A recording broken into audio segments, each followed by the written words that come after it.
Ya. Buenas noches, este es el diácono Santiago Rosado de la iglesia de San Sebastián en San Agustín, Florida.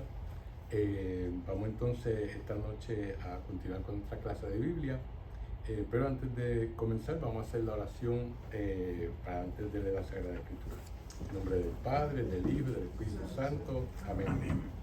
Señor Jesús, abre mis ojos y mis oídos a tu palabra, que lea y escuche yo tu voz y medite tus enseñanzas. Despierta mi alma y mi inteligencia para que tu palabra penetre en mi corazón y pueda yo saborearla y comprenderla. Dame una gran fe en ti para que tus palabras sean para mí otras tantas luces que me guíen hacia ti por los caminos de la justicia y de la verdad. Habla, Señor, que yo te escucho y deseo poner en práctica tu doctrina, porque tus palabras son para mí vida, gozo, paz y felicidad. Habla, Señor, tú eres mi Señor y mi Maestro, y no escucharé a nadie sino a ti. Amén. Bueno, esta noche, en vez de continuar con nuestra clase del Apocalipsis, vamos a hacer un paréntesis y con la discusión en la clase anterior, pues hubo preguntas sobre Melquisedec, ¿verdad? Este personaje tan misterioso de la Sagrada Escritura, pues entonces decidimos hacer este paréntesis y hablar sobre Melquisedec, que es el sacerdote del Dios Altísimo, ¿verdad? Fíjense, siempre nosotros hablamos de Melquisedec, se nos habla de la orden de Melquisedec, ¿verdad? Y tenemos nosotros que ver que solamente hay 4 versículos en el Antiguo Testamento que mencionan al sacerdote real Melquisedec. Real no que es real, sino real de rey, ¿verdad? Y les quiero leer estos versículos que están en el Génesis, en el capítulo 14, versículos 18 al 20, que dice así. Dice, entonces Melquisedec, rey de Salem, trajo pan y vino, pues era sacerdote del Dios Altísimo. Melquisedec bendijo a Abraham, diciendo, Abraham, bendito sea del Dios Altísimo, creador del cielo y de la tierra. Bendito sea el Dios Altísimo, porque entregó a tus enemigos en tus manos. Y Abraham le dio la 10ª parte de todo lo que llevaba, ¿verdad? Esos son esos 4 versículos del Génesis, ¿verdad? También en los Salmos se nos habla de Melquisedec y se nos habla en el Salmo 110, en el versículo 4, que dice así, dice,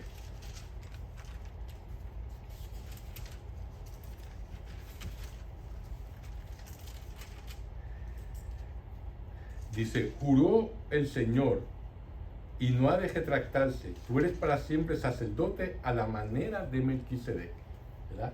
Ese es el Salmo 110. O sea que en el Antiguo Testamento esos son los 5 versículos, ¿verdad?, donde se menciona a Melquisedec. Y después de ahí no se menciona nada más hasta el Nuevo Testamento, ¿verdad? Dada una atención tan mínima, uno podría pensar que es una figura insignificante, ¿verdad?, en el gran drama de la historia bíblica, de la historia de nuestra salvación. Sin embargo, en la carta a los Hebreos, el sacerdocio de Melquisedec se perfila como una anticipación del sacerdocio de Jesucristo, ¿verdad? Entonces ahí la carta de los Hebreos lo pone en una perspectiva diferente. Melquisedec es la primera persona en la Escritura que explícitamente se llama sacerdote, ¿verdad? Como vimos, eso fue en el pasaje que acabamos de leer sobre el Génesis. De hecho, él es la única figura en Génesis que se identifica como un sacerdote del Dios Altísimo, el mismo Dios que Abraham conoce como el Señor, que hizo el cielo y la tierra. Nadie más se le llama se le da ese título de sacerdote. Los únicos otros que llevaban el título de sacerdote en Génesis son los clérigos paganos, que sirvieron a los dioses ídolos de Israel, ¿verdad? Cuando Moisés va a pedir al faraón que liberara, ¿verdad? Y los sacerdotes pues tiraron sus callados para que se convirtieran en serpientes. Pues esos son los únicos que se llaman sacerdotes en el Génesis, ¿verdad? Aparte de Melquisedec, pero que son paganos. Ahora, en segundo lugar, Melquisedec es identificado también como el rey de Salem, ¿verdad? Como vimos en el pasaje. El Salmo 76, versículo 2, identifica esta ciudad como Sion, es decir, Jerusalén, al igual que una larga corriente de tradición judía.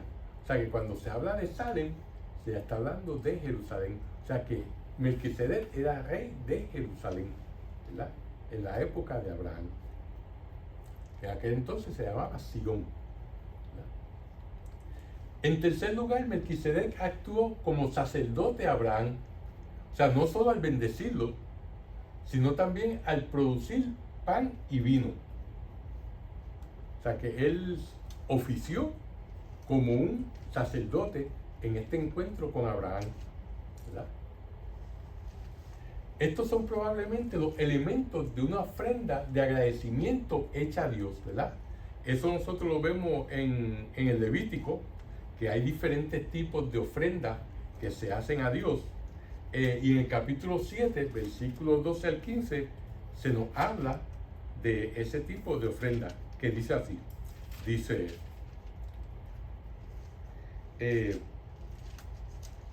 si se ofrece en acción de gracia, ¿verdad? Hablando del sacrificio a Dios, lo acompañan panes sin levadura, amasados con aceite, tortas sin levadura, untadas con aceite, y flor de harina amasada y sobada con aceite. Esta ofrenda se añadirá a los buñuelos de masa fermentada y a lo que se ofrece como sacrificio de comunión para dar gracias. De cada una de esas ofrendas se apartará la porción de Yahvé, que será del sacerdote que derrama la sangre de las víctimas de comunión. La carne de la víctima de comunión se comerá el mismo día, no quedará nada hasta la mañana, ¿verdad? O sea que habían diferentes tipos de sacrificios en el Antiguo Testamento. Estaban los sacrificios de reparación, estaban los sacrificios de comunión, ¿verdad? Y este pasaje nos habla sobre los sacrificios de comunión donde se ofrecía pan, ¿verdad? Como ya oímos anteriormente. Y es sin una masa no fermentada, ¿verdad? Con aceite. Y eso se ofrecía a Dios como un sacrificio de comunión, ¿verdad? Con él, de acción de gracia. O sea que ese fue el sacrificio que Melquisedec ofreció al Dios Altísimo por Abraham, ¿verdad? Porque eso fue debido a la victoria que Abraham tuvo sobre los reyes que se habían llevado a su casa, a su familia, él los persiguió, los venció, y entonces de eso después le dio el diezmo a Melquisedec, ¿verdad? Por Melquisedec haber dado haber hecho ese sacrificio, de acción de gracia, donde ofreció pan y vino. Y eso lo vemos en el Levítico también. Ahora, Abraham corresponde a estas acciones, como dije ahorita, dando el diezmo de su botín a Melquisedec, ¿verdad? Sugiriendo que efectivamente se ha realizado un servicio sacerdotal y espiritual para el patriarca y su compañía, ¿verdad? O sea, cuando los sacerdotes, como vemos en Números 18, versículo 21, nos dice: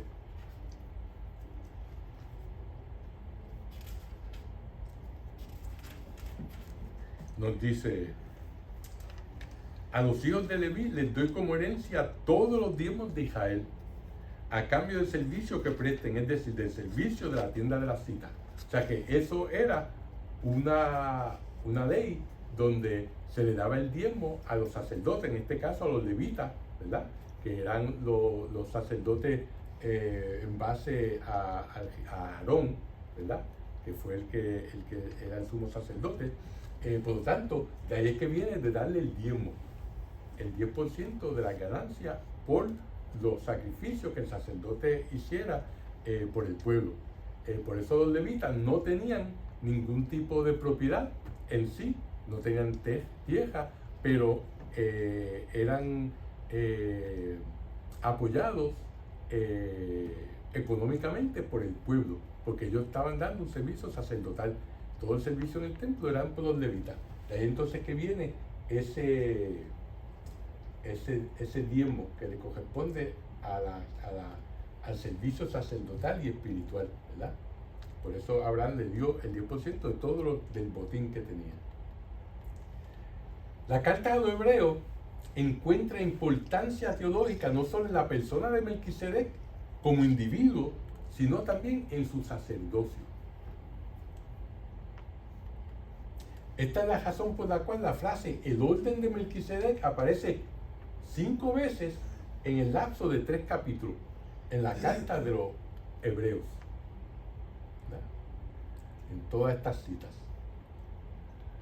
La expresión en sí está tomada del Salmo 110, como vimos, ¿verdad? Donde el Señor hace un juramento de ordenación al Mesías davídico, convirtiendo al rey a su diestra en sacerdote según la orden de Melquisedec, como vimos en el Salmo 110, versículo 4.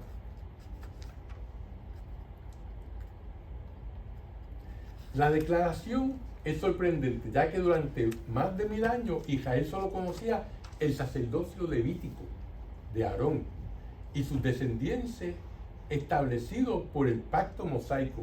O sea que si tenían el sacerdocio levítico de Aarón, ¿cómo viene ese sacerdocio del orden de Melquisedec? ¿De dónde sale eso? Fíjense, la ley no reconoció ningún otro sacerdocio ni le permitió oficiar en nombre del pueblo del pacto, ¿verdad? Y eso lo vimos y eso lo ven en el libro de los Números. Ahora, ¿qué es este orden vinculado con Melquisedec? El Génesis implica que el orden de Melquisedec es el orden patriarcal del sacerdocio, que funcionó durante muchos siglos antes de la ordenación de Aarón y sus hijos se llevara a cabo en el monte Sinaí. O sea, cuando Dios creó al mundo, ¿verdad? Y Adán y Eva cayeron, ¿verdad? Y entonces después de ellos vinieron los patriarcas, ¿verdad? Estaba después de Adán, pues vemos Matusalén y vemos todos esos hasta que se llega a Abraham, ¿verdad? A Noé, a Abraham. En ese entonces, este orden patriarcal de sacerdocio es donde el padre de familia es el que es sacerdote y es el que hace la ofrenda a Dios por su familia. O sea, en otras palabras, es la forma original prelevítica antes de Aarón del sacerdocio que se ejerció a lo largo del tramo de la historia pre-mosaica, antes de la ley de Moisés. O sea, porque Dios siempre ha existido y siempre se le ha dado gracia y siempre se han hecho sacrificios, pero esta manera del orden patriarcal sacerdotal era lo que existía antes de que se estableciera el orden levítico en base a Aarón, ¿verdad? Que fue el que Dios hizo sumo sacerdote cuando después que Israel cometió el pecado de adorar al carnero de oro en el monte Sinaí. ¿Se acuerdan como ven? Básicamente, como uno lo tiene que visualizar es, cuando Dios creó el mundo, todos eran sacerdotes, especialmente el padre de familia para su familia. Pero después de eso, Él eligió un pueblo, ¿verdad? Iba a ser un pueblo de sacerdotes. que era el pueblo de Israel, para atraer a todos los demás pueblos que estaban, que no lo conocían a él. Y ese pueblo de sacerdotes, todo el pueblo iba a ser de sacerdotes. Pero ¿qué pasó? Cuando hicieron el pacto en el monte Sinaí y rompieron el pacto al adorar al becerro de oro, pues entonces de un pueblo de sacerdotes solamente se redujo a una tribu de sacerdotes, la tribu de los levitas, ¿verdad? ¿Y quién fue el sumo sacerdote? Quien construyó el carnero, el becerro de oro, ¿verdad? Aarón, el hermano de Moisés, ¿verdad? O sea que no fue un premio a ser los sumos sacerdotes, fue un castigo.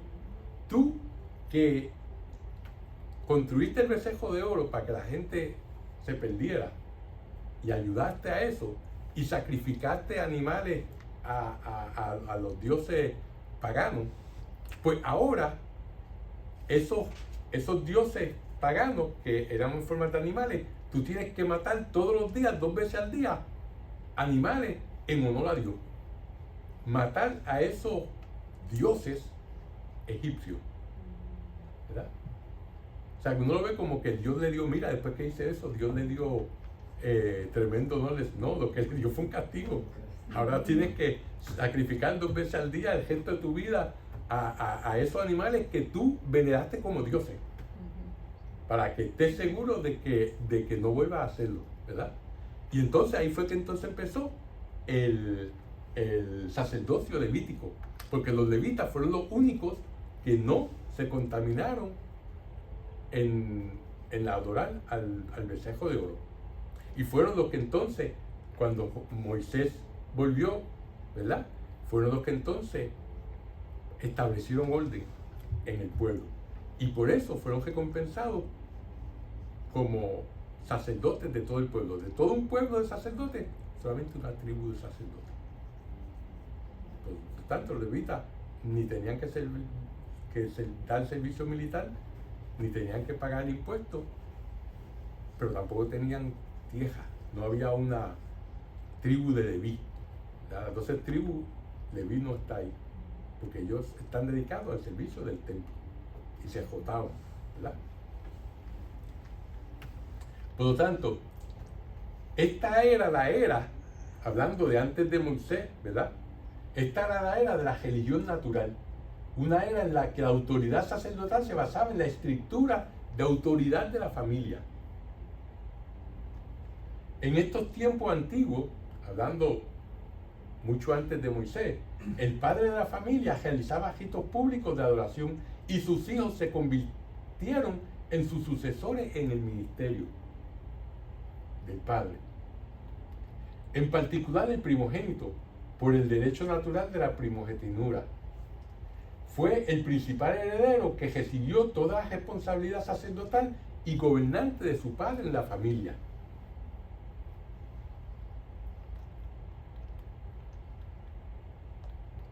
Esto es lo que vemos a lo largo del Génesis,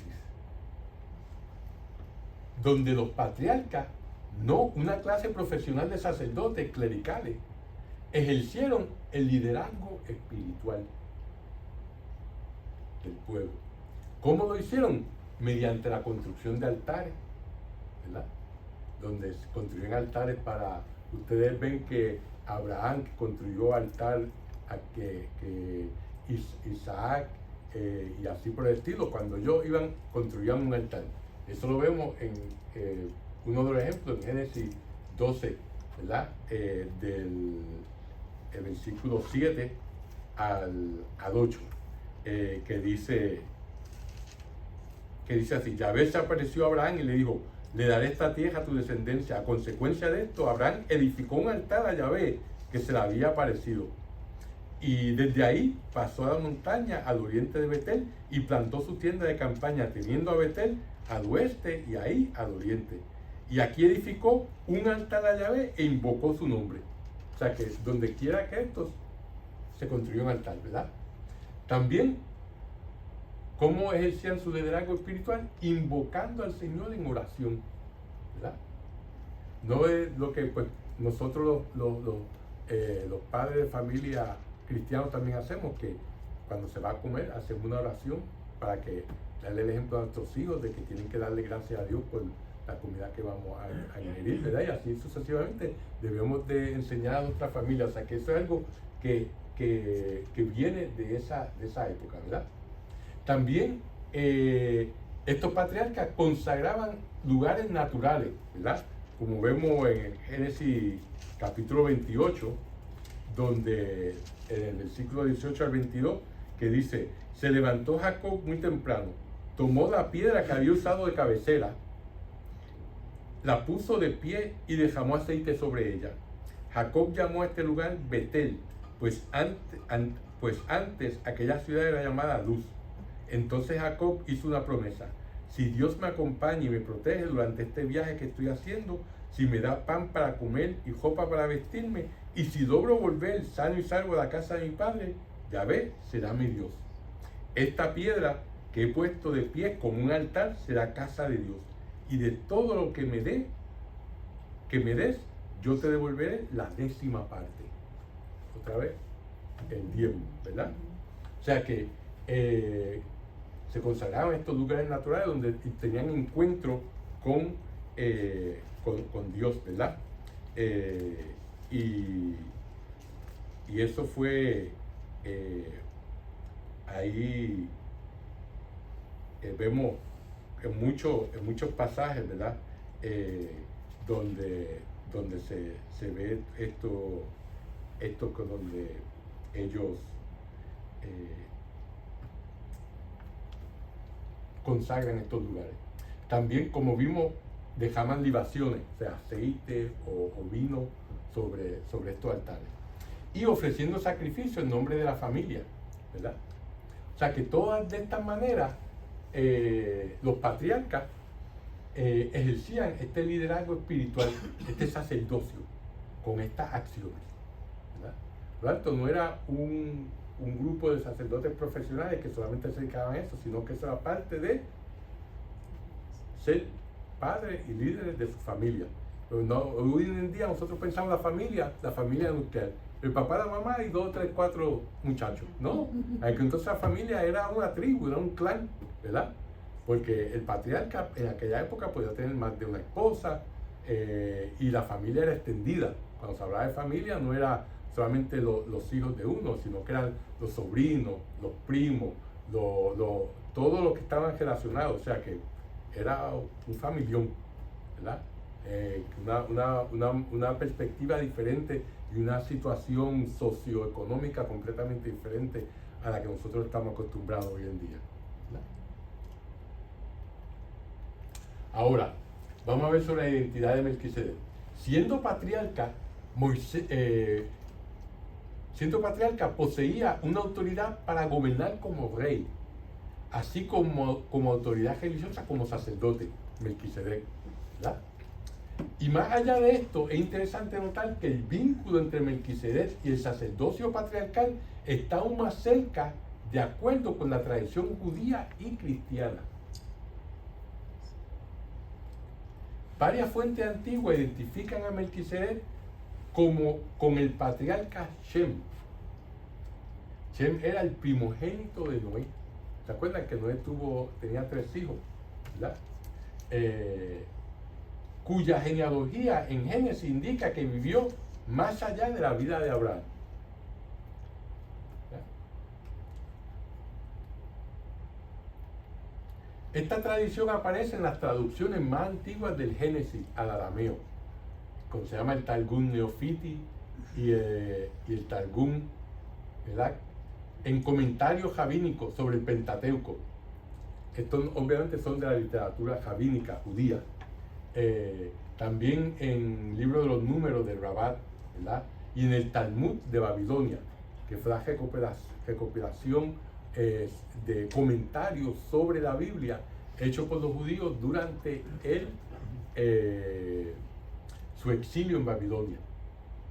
También se emitió en escritos cristianos antiguos, como los de San Efrén Sirio, donde él escribió comentarios sobre Génesis, en San Jerónimo, en la carta 73, y en Santo Tomás de Aquino, comentarios sobre los hebreos, ¿verdad? En todo esto aparece referencia a esta identidad de Melquisedec. Aún Martín Lutero aceptó esta interpretación hasta el siglo XVI, en su libro Lectura sobre el Génesis, ¿verdad? O sea que esto es algo que pues, viene desde esa época, y muchos de los padres de la iglesia la aceptaron y lo pusieron en sus escritos. O sea que no es algo que se sacaron de la manga algún erudito, ¿verdad? Con estos antecedentes en mente, examinemos cómo se vincula el sacerdocio de Cristo con el orden de Melquisedec. Primero, hay un sacerdocio real, ¿verdad? Y esto es realeza. Este real se refiere realeza. En la teología de los hebreos, la carta de los hebreos, Jesús es rey y sumo sacerdote, al igual que Melquisedec. Durante gran parte del periodo del Antiguo Testamento, estos dos oficios se confiaron a dos familias diferentes. A Aarón y a sus descendientes de la tribu de Leví le fueron dado el oficio sacerdotal, mientras que a David y a sus descendientes de la tribu de Judá eran los reyes, ¿verdad? En el Antiguo Testamento el sacerdocio estaba separado de la realeza. Esta familia de Aarón y todos los levitas, la tribu, eran sacerdotes. Y la tribu de Judá era la que producía a quién, a los reyes, ¿verdad? Que eran descendientes del rey David. Sin embargo, en el Antiguo Testamento, en el antiguo orden de Melquisedec, el patriarca y eventualmente su primogénito llevaba las dos coronas de autoridad gobernante y religiosa. O sea que Melquisedec es la única figura donde esas dos funciones estaban unidas en el de ser sacerdote y de ser rey.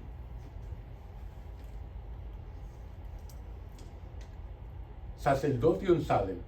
El ministerio de Melquisedec en el Salem terrenal presagia el ministerio de Jesús en el Jerusalén celestial. Como ya hemos dicho, Salem es Sion, ¿verdad? Y Sion es Jerusalén en aquella época. Por lo tanto, cuando vemos en la carta a los hebreos, donde se habla de eso de Salem, vemos en el capítulo 12, versículo 22, donde dice, por la fe José, perdón, estaba en el capítulo equivocado. Ok. Dice, ustedes en cambio se han acercado al cerro de Sion, a la ciudad del Dios vivo, a la Jerusalén celestial con sus innumerables ángeles. ¿Verdad? O sea que está hablando de en cuanto a Jesús, a la Jerusalén celestial. Según Hebreo, esta ciudad celestial que el Señor ha preparado para los santos es la ciudad en lo alto, cuyo constructor y hacedor es Dios, ¿verdad? Y eso lo vemos en el versículo 10 del capítulo 11, que dice, pues esperaban la ciudad de sólido cimiento, cuyo arquitecto y constructor es Dios, ¿verdad? Allí Jesús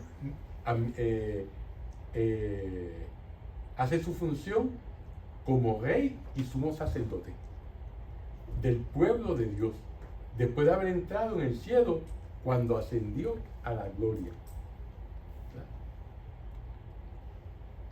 Ahora, vivo como sacerdocio de Salem. Ahora, como herencia del Hijo. Entonces hablamos de la tipología de Melquisedec en Hebreos, cómo Melquisedec se ve en la carta de los Hebreos, cómo lo enseña, ¿verdad?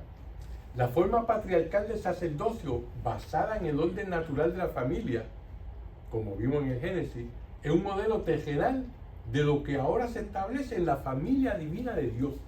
O sea que Dios es una familia, ¿verdad? El Padre, el Hijo y el Espíritu Santo. Por lo tanto, ese orden natural de la familia que vimos en el Génesis, solamente una prefiguración de lo que se establece después que Jesucristo subió a los cielos en la familia divina de Dios. donde el Padre ha levantado a Jesús como un hijo, de hecho, como el hijo primogénito, exaltándolo sobre los ángeles y así sobre los mediadores levitas del pacto mosaico, ¿verdad? Siendo el hijo mayor del padre de la familia de la fe, como lo habla Romano, él es el heredero designado a quien se le da autoridad sobre todo orden creado. Su identidad relacional es, por lo tanto, similar a una figura paterna, ya que administra a los creyentes como su hermano. O sea que Jesús, que Jesucristo es hijo, el primogénito, el que va a ser el heredero de Dios Padre del ministerio sacerdotal, pero también a la vez tiene una función paternal con sus hermanos, o sea, con nosotros, donde verdaderamente pues él va a ser el sumo sacerdote, ¿verdad? Y eso todo lo vemos en esa cuando vemos en Romanos, en Hebreos, ¿verdad? Sobre todo Hebreos es la carta donde se nos habla y se nos demuestra a Jesús como sumo sacerdote, ¿verdad? Como sumo sacerdote, que es un sumo sacerdote que nos puede entender porque sufrió lo mismo que nosotros hemos sufrido, que ha sido igual a nosotros en todo menos en el pecado, ¿verdad? Por lo tanto, esa tipología de Melquisedec, de que es rey y sacerdote, de que es el primogénito, pues entonces todo se ve reflejado en esta carta a los hebreos. Y los signos de pan y vino, ¿verdad? Que fue lo que ofreció él. En el santuario celestial Jesús ofrece al Padre su cuerpo, ¿verdad? Y su sangre, como dice en hebreo. Este sacrificio mesiánico es percibido por la fe, pero está velado a nuestro sentido, ¿verdad? Entonces, para nosotros que comemos de su altar, estos tienen la apariencia sacramental del pan y el vino, los mismos elementos que una vez ofreció en acción de gracia el sacerdote real Melquisedec. O sea que vemos ahí cómo ese sacrificio Melquisedec, que lo vimos en Génesis, prefigura el sacrificio que ofreció Cristo, ¿verdad? De su cuerpo y de su sangre al ser crucificado, cuando estableció la última cena, el Jueves Santo, ¿verdad? La Eucaristía, en la última cena.